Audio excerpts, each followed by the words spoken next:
just gave it to you. Okay. Good evening, everybody. My name is Edward, and with me today we have Alix, Courtney, and Graham, and we're Cage Consulting. We have been posed with a question, and that question is, how can a business change its tracks and adjust things when it's going so fast, when it's growing so quickly? And we have the answer for you here today. We have a quick agenda on how we're going to break down this presentation. I'm going to be handling the introduction. Alix will be handling our alternatives, and Courtney will be handling the recommendation that we have. Finally, Graham will take up the implementation plan that we have created for you. We first wanted to start with a quick SWOT in order to take a look at the industry and business environments. We want to start with the industry one first, and that will become apparent later. To start off with, we noticed a few great parts about the industry currently. It's growing exponentially. Every day, people are becoming more and more connected, and the companies are providing great technology and resources that is helping to grow the environment even quicker. We have also noticed that with the businesses currently, you can now diversify and expand your current business setup. You can begin to take a look at distance business opportunities using phones and video in order to communicate. There are some threats as well. With a quickly growing industry, we're also going to see that a few hardware or software duds will leave you far behind your competition. And governments are currently looking to better control encryption services, which is one of the things that you currently provide. Going into our strengths and weaknesses, we're noticing that you yourself have been growing far faster than some of your competition. 70% you are expecting. So, and that is an amazing base to build off of. Also, your encryption system is one of the best out there and is why you are in the position you are in today. We are noticing, however, a few weaknesses, particularly around management and hiring. Hiring right now has been an issue for your company. You've had problems communicating with other departments, potential hires, and management currently controls everything within a small area, and any growth could disrupt that. So we want to first talk about some mitigating, some factors that we want to mitigate, particularly based on these weaknesses, before we get into the alternatives. We want to mitigate your issues with hiring by potentially creating a better software around that connects all of your departments and allows better communication. This communication and interconnectivity will allow you to share not even just hires, but potentially future information and ideas. We also want to have management expand their horizons and start to work on seeing how they can manage outside areas. A lot of, right now it's all in one business, one building. And if there's the potential for growth, there's always the potential for multiple buildings, and setting up a way for management to communicate long distance and still feel involved in the decisions made there. Finally, I'm going to pass it along to Alix, who's going to talk about our alternatives. Thank you, Edward. We'll now look at some key factors for evaluating your alternatives. Maintain security, sustainable growth, and access to new markets. You've established yourself as a leader in the industry for security. Your clients can rely on you for secure and private communication. You've also identified your source code as a crucial, valuable asset. So ensure any decisions going forward need to ensure that you continue to protect that source code. Your company has grown significantly. You've experienced exploding growth. So going forward, having reached the limit of your resources and location, you'll need to ensure that you have the space for any expansion you do and ensure that your employees have access to all the resources they need. Accessing new markets will also support sustainable growth. You'll be able to acquire new markets, ensuring that you can expand your talent pool, leading to higher skilled employees and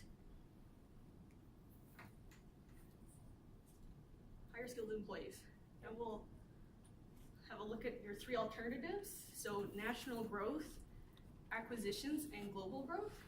Your first alternative is national growth. Some of the benefits associated is that it's a low risk option and it can improve employee retention.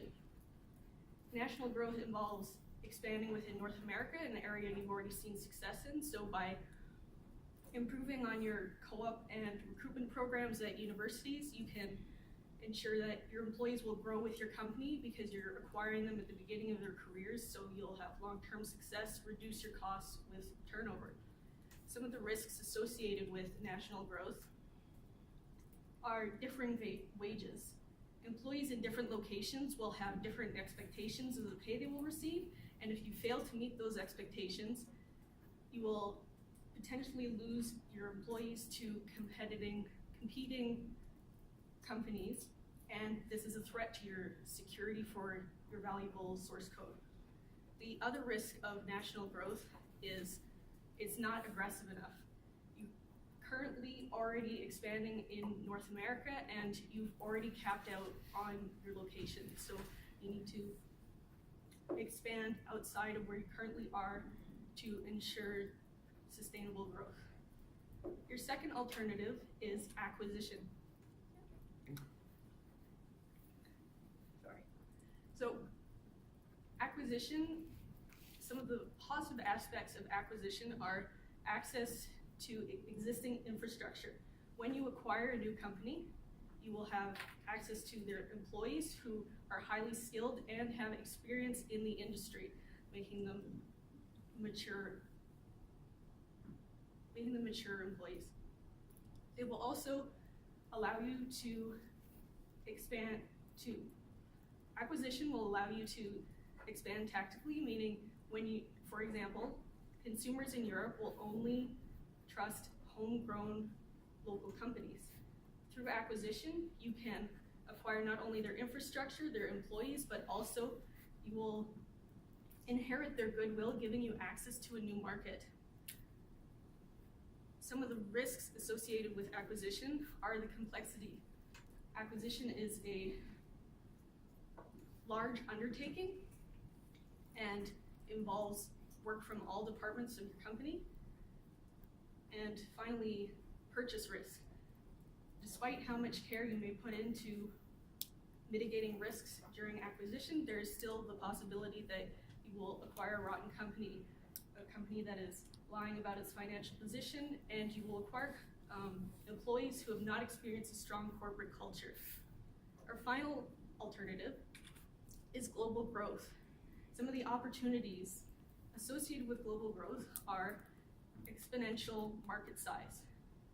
So expanding overseas will give you the opportunity to partner with new governmental agencies and educational agencies, meaning you can remain innovative and acquire the leading skilled candidates in the industry. The other benefit is diversification. By hiring externally overseas, you are bringing in new talent, bringing in new ideas, ensuring that your company does not remain stagnant. Some of the risks, however, are there are security concerns. When you expand overseas, countries will have different regulations. Currently in North America, there are stricter regulations and laws in place to protect the source code. Expanding overseas could mean potential loss of source code, piracy. There are less protections in place, which is a big threat to your greatest asset.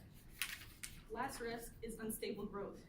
You've already experienced exploding growth, and expanding could double that, leaving you with not enough capacity to meet your customers' requirements, and through not meeting those requirements, not meeting supply demands, your competitors could move in and make up for the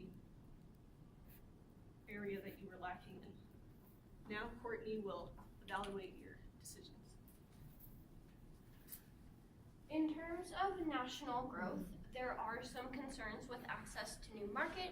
If you continue to expand in North America, where you already have a strong presence, there is a limit on your growth. There are only so many North Americans in place. You already have good brand equity and are known well throughout the region, so you just won't see that aggressive customer growth that you're looking to achieve. Acquisition does have some security concerns depending on where you acquire.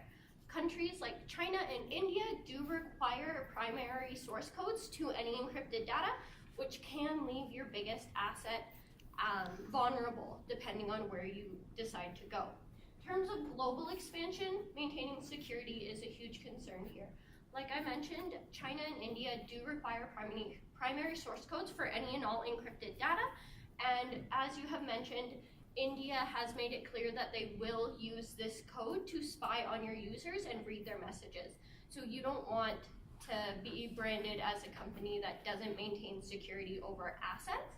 In addition to that, it's not sustainable. You've already reached an aggressive level of growth, and if you continue at that rate, you will not have the resources required to meet customer expectations. As for our recommendation, we believe acquisition is the most effective route to go. In terms of maintaining security, we've developed a plan that we believe will be effective. We are recommending that you first begin acquisitions in North America in order to work out any bugs that you may have in the process and keep those source codes correct. After that, we recommend expanding to Europe. There is a great opportunity for acquisitions to achieve some goodwill, and Europe does have similar source code and encryption laws to North America, so we believe that there will not be any security concerns. It offers you sustainable growth. It allows you to grow at a rate that will allow you to increase your research and development section while still growing your revenues in place. And finally, it gives you that access to new market. When you make that acquisition, you are also acquiring their existing customer base already and that talent. It will allow you to expand under a different name and really grow to customers that you may not have had access to before. In terms of mitigation, we are suggesting you implement an acquisition inquiry team that is composed of senior management, senior engineers, and accountants that will allow you to vet through any possible acquisitions. We know that purchase risk can never be fully eliminated, but we believe by making use of this team, you will be able to conduct thorough research and make that risk as limited as possible. Additionally, with the complexity of acquisitions, we have recommended that you add additional funds for litigation expenses so that we are able to be prepared for the complexity of this. This team will really allow you to be sure of every step you're taking in the acquisition and implement it effectively. I'm going to take over on implementation. There are three key areas that we want to make sure are covered when you acquire a new company. Chiefly, product development, if there's a product currently in development through these acquired companies that you can take over. Client suitability, something that you can tap into. If there's a client that currently has a demand that's not being met, you can take over that and therefore profit from the acquisition.